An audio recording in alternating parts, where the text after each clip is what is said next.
तो hello guys नमस्कार। देखो आमर आज पोला माछ झाल होती, पोटल आलू भजा हो, बड़ माछ झाल होती। मो सासू मम्मी खाऊँ आ मोर सबुदिन भाया बिना मसलार पियाज कंचा लंका पकई माछ दड़ा।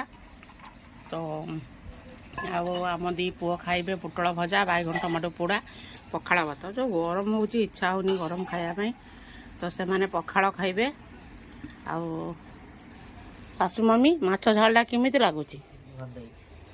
भल है। सासू मम्मी कहले माछ झालटा भल है।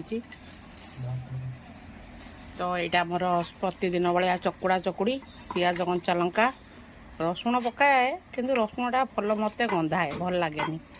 तो रसुण जी पारे से पकई खाए, खाई थे देखते कि टेस्ट लगे।